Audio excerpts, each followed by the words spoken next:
Okay, so this is chapter 9, A View to a Death, and we'll be annotating this chapter to give you a bit of a guideline of what you should have annotated in your own copy of the book. So firstly, you'll want to be looking here.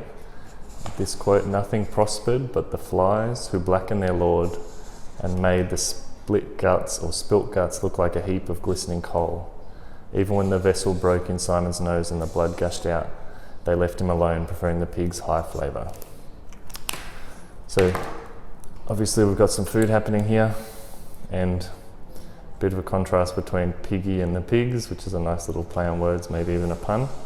So the flies prefer eating or feasting on the pig rather than on piggy's blood, which I guess could implement or implicate rather something about the animal nature that's beginning to emerge within the boys themselves.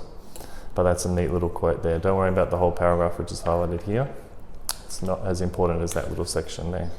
It'll be obviously for you to decide what this scene represents in the context of the book and how it relates to the themes. But obviously it's a play on the flies, the Lord of the Flies, Piggy, and Piggy's nosebleeds, which is obviously typically a sign of intellectualism or weakness or something similar. Turning over to page 180, which is actually 170 of the text, we have this highlighted here: "The Lord of the Flies hung on his stick like a black ball," which is obviously this whole chapter will be mostly about the Lord of the Flies and how that relates to, and how that actually changes during this scene. So again, bottom of page 181, "The beast was harmless and horrible, and the news must reach the others as soon as possible. He started down the mountain and his legs gave beneath him. Even with great care, the best he could do was a swagger." So again, the beast and the Lord of the Flies are sort of coalescing, becoming similar, becoming the same, and then later on they will change. "Bathing," said Ralph, "that's the only thing to do."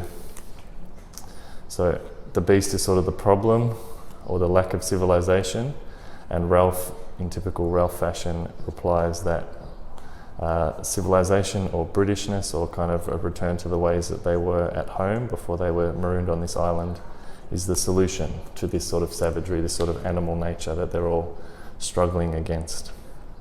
And these sections here are just talking about the beast, which is actually a military man with a parachute. And later on in the chapter we'll see that he's no longer the beast, but that the beast has shifted to someone else. So here, page 182, "Mind my specs," said Piggy. "If I get water on the glass, I got to go get out and clean them." So obviously this is just Piggy, so draw whatever symbol you've got for Piggy's characterization. Basically this just again shows, as throughout the piece, as throughout the whole story, his weakness and his kind of belief in ideas and his lack of physical strength, which represents a whole number of things in comparison to the other boys. Then we're looking down here. "Before the party had started, a great log had been dragged into the centre of the lawn, and Jack, painted and garland, sat there like an idol."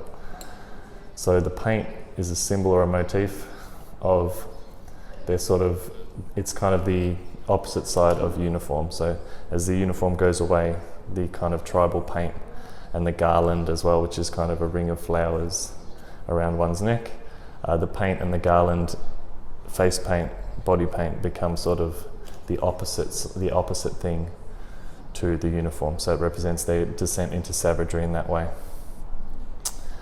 And it just says "sat there like an idol," which is also, you could take a religious reading to that, in that they're creating their own little religion around Jack and his idol status. Okay, we've got here, "Piggy once more was the centre of social derision, so that everyone felt cheerful and normal." So when things hit the fan, so to speak, or the boys are challenged, they go back to their old ways, which is commenting on Piggy.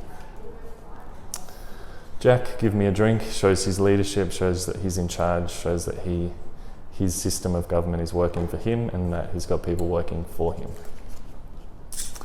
Got a couple of annotations here: the signal fire and face paint for the tribe. And then "I will blow the conch and call an assembly" could be, you could make a reading about democracy, civilization, Britishness, those sort of things from there. We won't worry too much about the rain. "Kill the beast, cut his throat, spill his blood." So at this point, Simon has walked into the circle And well, perhaps in the next page, let's scan ahead. Yep, so they've kind of, at this point, they're working themselves into a frenzy. So I've got the little symbol which I use for tribalness, or tribalism, I guess.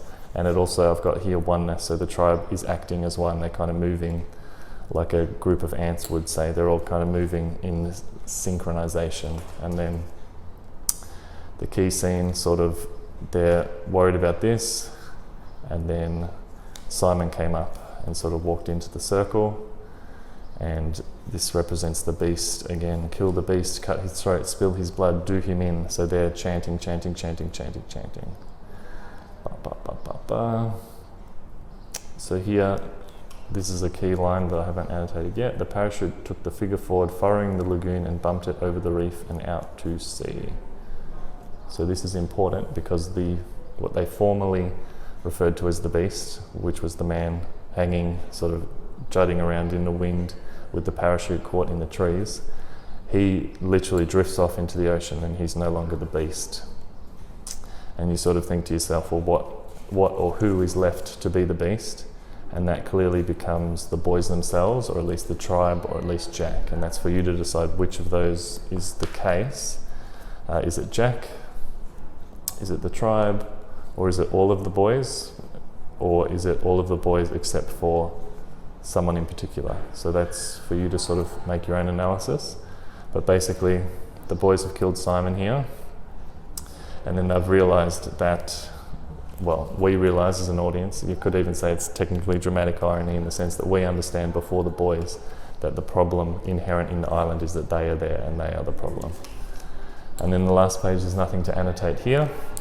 It's a very short, brief little chapter, but it's very important to kind of show the shift in the beast. Hope this has helped.